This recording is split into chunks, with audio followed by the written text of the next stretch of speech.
Hello everyone, welcome to Mr. Classes. Today our topic is addition and subtraction of fractions, जो कि chapter 8 है। Chapter 7 हमने पढ़ लिया था, उसमें 4-5 रूल्स थे, जिसमें कि एक में हमने स्ट्रक्चर देखा था n/d। फ्रैक्शन क्या होता है, ये पार्ट ऑफ होल होता है फ्रैक्शन, ये न्यूमरेटर होता है, ये डिनोमिनेटर होता है, ये अपॉन का साइन होता है, ये होता है न्यूमरेटर, ये डिनोमिनेटर होता है, और ये होता है अपॉन का साइन। ये 3 चीजें हमने बेसिक स्ट्रक्चर पढ़ा था एक फ्रैक्शन का। अब उसमें क्या होता है कि उसमें कुछ रूल्स बताए गए थे कंपैरिजन में। कंपैरिजन मतलब जब डिनोमिनेटर सेम हो, डी हो, मतलब डिनोमिनेटर सेम हो, और न्यूमरेटर डिफरेंट हो, यानी कि ये मान लेते हैं एक्स है, ये मान लेते हैं वाई है। और एक केस था कि जिसमें कि डिनोमिनेटर डिफरेंट होते हैं, डिनोमिनेटर एक्स एंड वाई होता है और न्यूमरेटर सेम होता है। एक ये केस था।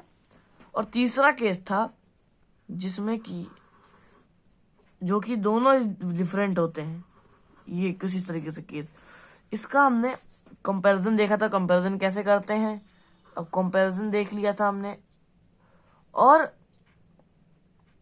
जिसके बाद हम एडिशन कैसे करते हैं उसका मोटा मोटा हमने आपको समझा दिया था कि एडिशन कैसे होता है।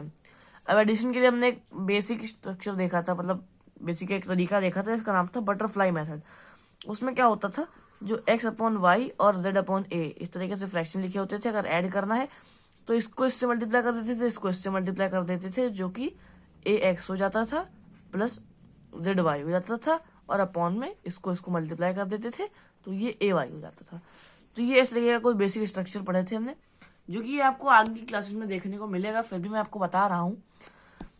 और ये देखिए यहाँ भी क्या है, एडिशन। अब यहाँ एडिशन और सब्ट्रैक्शन तो पढ़ेंगे इस चैप्टर में हम। तो बेसिक से देखते हैं सम ऑफ लाइक फ्रैक्शंस, यानी कि sum of numerator upon common denominator. मतलब जो लाइक फ्रैक्शन हो गया, लाइक फ्रैक्शन हमने समझ लिया था क्या होता है, इसका डिनोमिनेटर सेम होता है। डिनोमिनेटर सेम होता है तो सिर्फ न्यूमरेटर को ऐड कर देंगे, आंसर आ जाएगा। जैसे यहाँ पर 5 डिनोमिनेटर सेम है, 8 सेम है, 9 सेम है। अब इसको ऐड कर देंगे, 3 to 5, 5/5 इसका आंसर हो जाएगा। कैंसिल करेंगे स्टैंडर्ड फॉर्म में, मैंने पहले भी पढ़ा दिया है आपको, तो इसका आंसर बनाएगा। अब इसको देखेंगे तो 7 और 5 होता है 12/8। अब इसको 2 से करेंगे कैंसिल, तो 2 6 2 4। अब इसको भी 2 से करेंगे तो 2 3 2 तो ये 3/2 इसका आंसर आ जाएगा।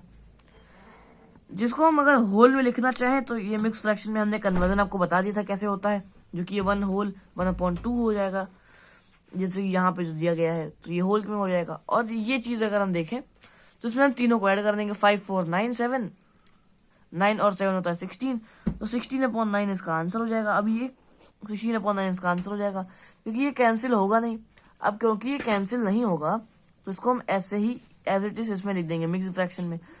तो यही था आज का हमारा टॉपिक। धन्यवाद। आई होप आपको कुछ नया सीखने को मिला होगा। अगर आपको कुछ नया सीखने को मिला तो वीडियो को लाइक करें, चैनल सब्सक्राइब करें। धन्यवाद।